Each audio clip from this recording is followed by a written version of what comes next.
The Corps of Engineers from Fort Belvoir to all theaters of operations. An engineer's war, a specialized war, a war of complexities and scope, demanding the ultimate in trained manpower. Engineers must be oriented and adapted to a multitude of tasks. They must be ready for specific assignments wherever battle lines are drawn, and behind the lines. They must be ready to build and to destroy, to attack and to fight off counterattack. They must be trained to the minute. The basic lessons of soldiering start the recruit on a course of great variety. All his talents toward skill, ingenuity, and application are to be challenged. From super construction jobs to knots. But the fundamentals do come first, and trainees at Fort Belvoir learn that rigging is just as important in their training as any of the other steps toward the mastery of military engineering. Demolitions, knowing just how much of a knockout wallop is wrapped up in each deadly package and how to apply it most effectively. Tools of the trade, fitting the modern design of warfare, tools that shortcut the job and ensure perfection of performance. Basic work like carpentry and specialized training like earth moving. Proper handling, care and maintenance of the angle dozer and other machinery for lifting and moving the soil. A far cry from pick and shovel days. Know-how that becomes mighty important when engineers tackle the bomb-shattered landscapes of a score of fronts.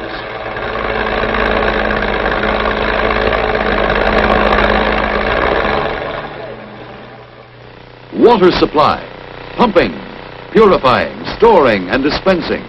Equipment and methods cleared up for the GIs. Advanced training, including important lessons in the employment of mines, layout, surveying, recording and reporting. Then the thrill of actually installing the mines and to counteract highly developed enemy mine techniques, probing, mine detectors, and all the tricks of removal are taught.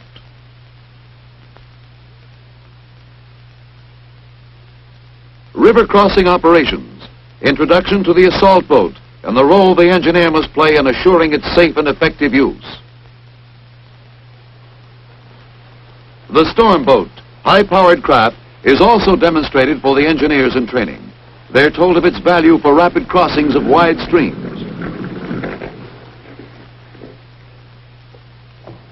Footbridges, their employment and construction explained and practiced.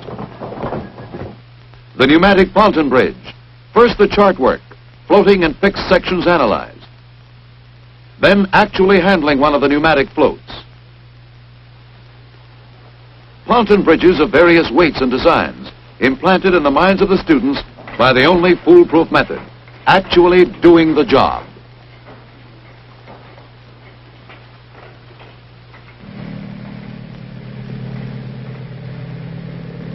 Again, tools which the men learn are used for something new and different in bridges. The Bailey Bridge, a prefabricated structure, easily portable, amazingly strong. Rapidly assembled or disassembled, it has already played an historic role in this war.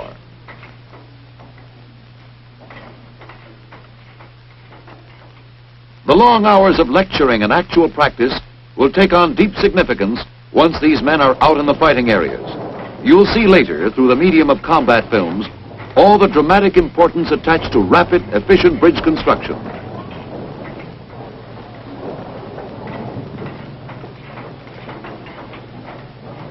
Repair, maintenance, reinforcing, all come in for detailed discussion.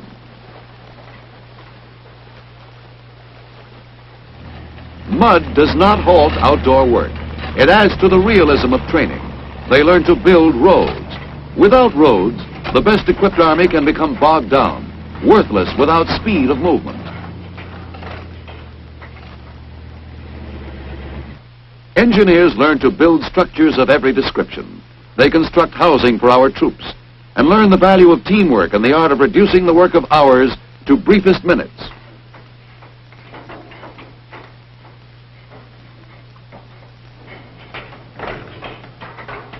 All these, plus a mountain of other training details, to get ready for that important day when, as engineers, they must move in with an attacking army. Down the nets in drill procedure. Down the nets in procedure labeled The Real Thing. Engineers must eliminate obstacles, clear and mark the beaches, help bring supplies ashore, construct roads and bridges, laying out dumps for fuel, water, and rations. Air support aids in clearing the way for the first assault troops.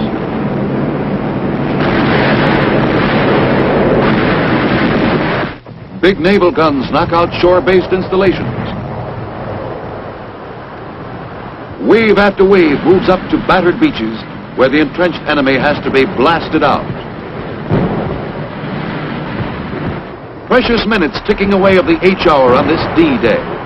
Timetables and planning and operations repeated over and over again. Trained troops pouring out of massive barges in endless numbers. And always, the men must see that the job clicks. Men and machines, which engineers push to the full limits of their versatility.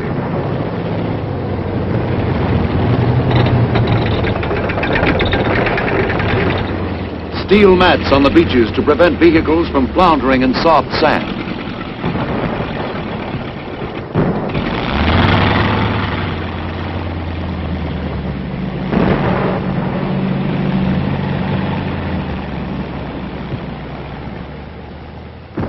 Then comes the problem of keeping the vehicles moving through dense and hazardous jungles.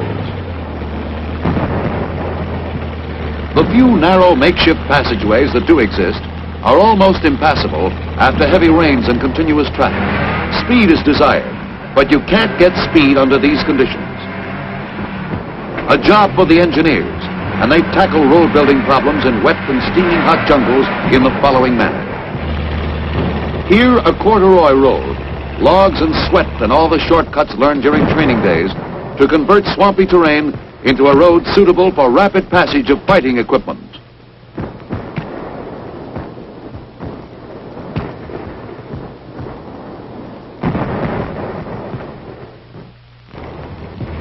Here the bulldozer cutting and ripping through the dense growth, its blade shearing off everything that stands in the way.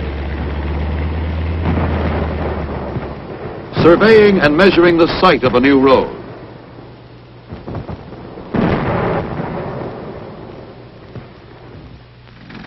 Boring into natural coral deposits to get surfacing material through blasting. Making full use of an island's resources is a time-saving necessity. Abandoned enemy dynamite is used, saving our explosives for other jobs.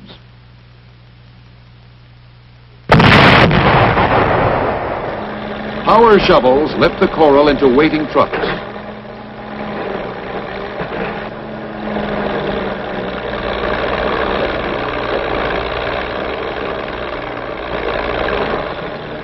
Through stubborn mud, which quickly will become a surfaced road once the coral is spread and compacted.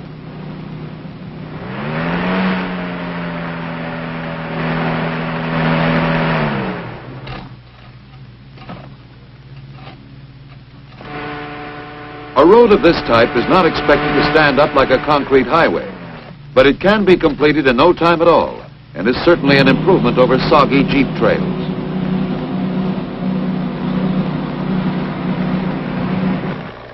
A captured roller completes a road that'll help to flatten the enemy.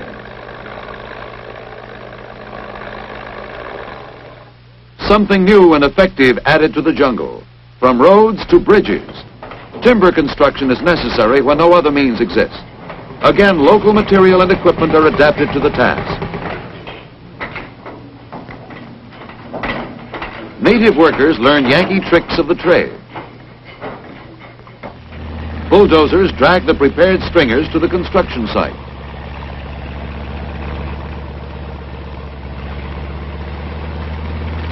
The engineers rig up a temporary ramp.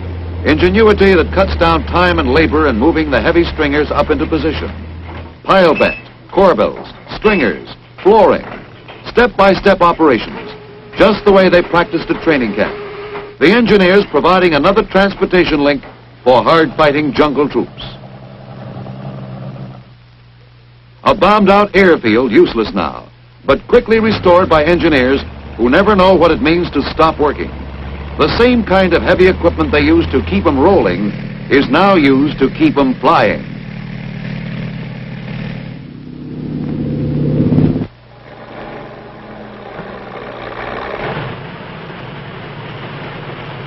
A grounded plane is like a clay pigeon out in this treacherous jungle country. It's got to get up there and fight. But safe takeoffs and landings are impossible without the airstrip the engineers are now finishing off with steel mats.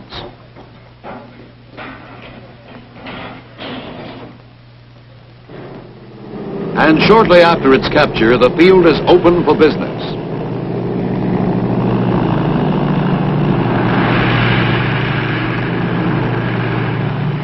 And that's not all. Living quarters at airdromes, temporary hospitals, warehouses, operations buildings. The engineers build them too. Native labor is used whenever possible. These people have lived out here all their lives, so learning from them just how they apply local materials and methods makes good sense.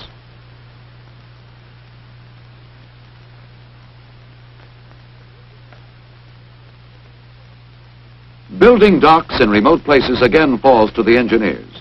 By adapting timber pile or trestle construction like that used in fixed bridges, the engineers lick their problem in short order. The European theater. Here the engineers embark on their most momentous assignment. The full fury of the American offensive unleashed in the mightiest military undertaking in history. A blow aimed right at the heart of Hitler's Europe. And in this hour of decision, the combat engineer had to bring into play all the skill and daring acquired at training camp and on the field of battle. So that the enemy may finally be smothered in an avalanche of force, engineers are called upon to pull every trick in the book to help get our armies moving and keep them moving. All this you see them doing.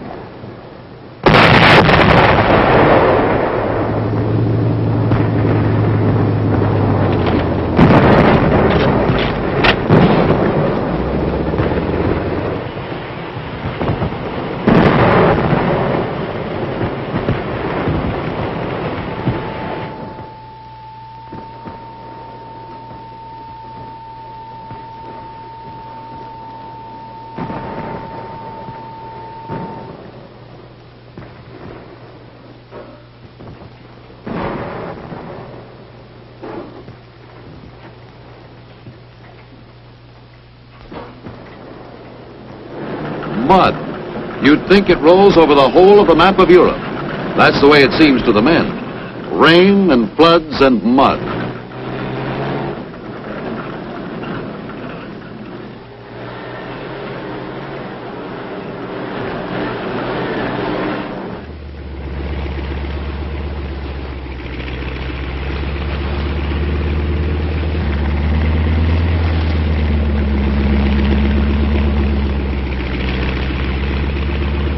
The man with a shovel has one of the bigger jobs. To salvage flooded roads, you've got to keep them from washing out. Drainage ditches kept open so the muddy waters can run through the culverts and away from the roads. Crushed rock for another road from a quarry operated by trained engineers.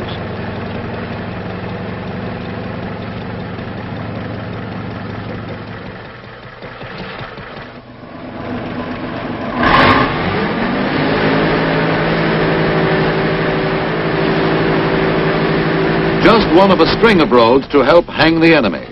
We'll salvage them, build them, maintain them, thanks to a group of unsung heroes. When it comes to river crossings, the engineers meet up with an old story. The retreating enemy has blown up every bridge in sight. You can't build bridges while hostile guns still bark on the opposite shore. So the engineer assault boats have to bring our infantry across to secure a bridgehead. Quickly, rafts built by the engineers take heavy vehicles and weapons across to help back up the foot soldier. Bridge construction begins despite the dangers of attack from the air. American sharpshooters keep the enemy from scoring a direct hit on this steel treadway bridge.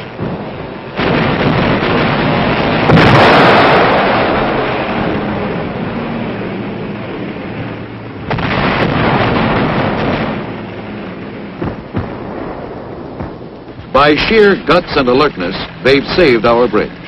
But sometimes another enemy steps in, the rampaging river. Swift, crushing currents strain and pull at every foundation, and not always are bridges and engineers the victors.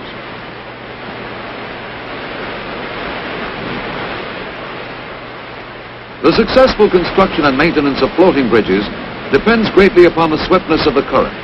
This time, nature holds the upper hand.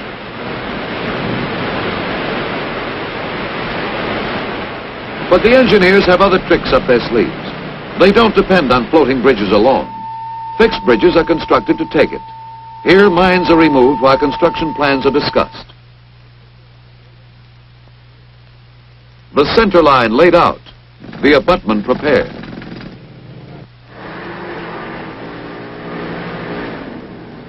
A portable steel bridge serves the purpose very well. As previously mentioned, the Bailey Bridge has already won its spurs in this war. No one section weighs over 600 pounds, and shoving the assembled bridge over the gap is easy going once you've mastered the art.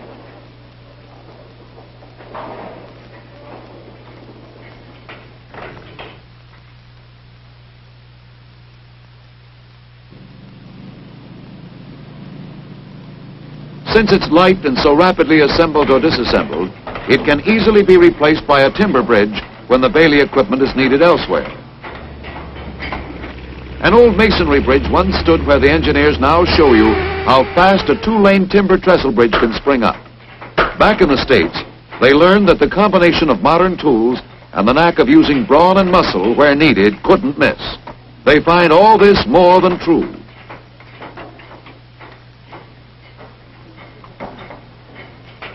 12 by 12 stringers literally jump into place by themselves when guided by expert hands. The circular saw of the air compressor is a mighty handy tool. Soon the last stringers and the last spikes. And there's your two-lane bridge, something that'll be used by countless men and machines. Something to be proud of. When you want water for drinking and for bathing, you can count on the engineers too. They'll get it to you minus all the impurities. Portable units do the job, and troops out in combat areas can enjoy the luxury of a hot shower, just like Saturday night back home. Well, yes, a little less privacy, but the results are the same.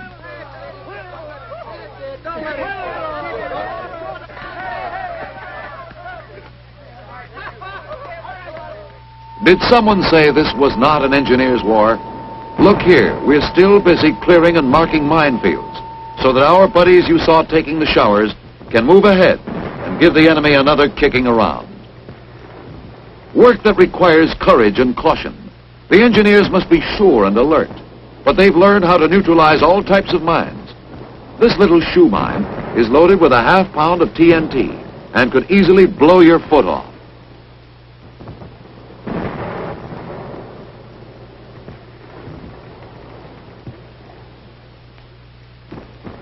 They also take the sting out of booby traps. Once our troops move into a city, streets and roads must be cleared of debris so as not to hamper advancing supply columns. Big tractor dozers handle the assignment.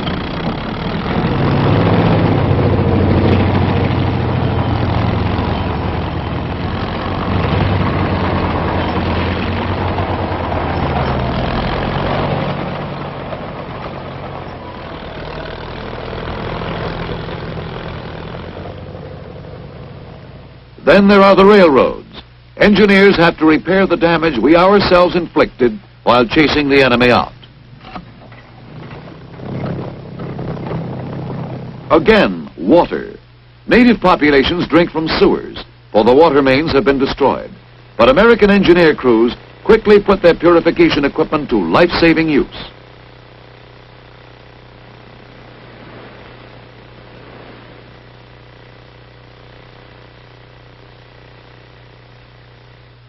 Disease and death are averted. Chlorinating and filtering processes he learned in training camp enable the engineer to become a messenger of mercy.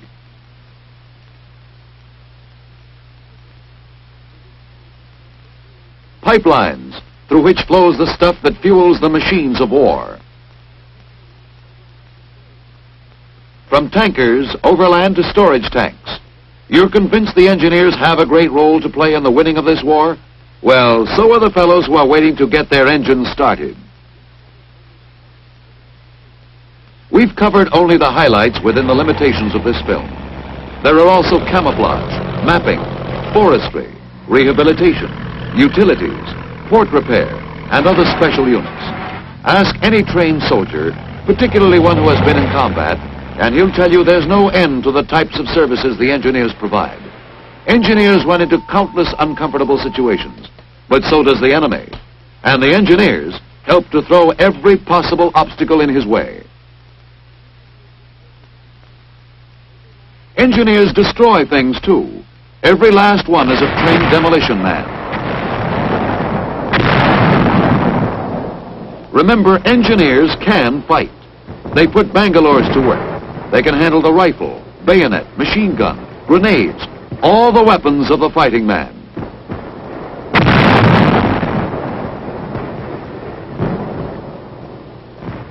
Don't forget the bazooka or the pole charge.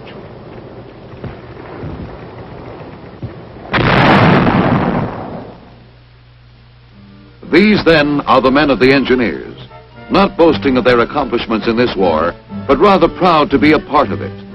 That many are winning public recognition is just another cause for pride. Each decoration awarded an engineer is a tribute to the entire Corps. It represents long hours of training, of knowing how to handle the tools of your trade in man-sized, back-breaking work that more often than not must go without reward, other than the knowledge that the job is being done.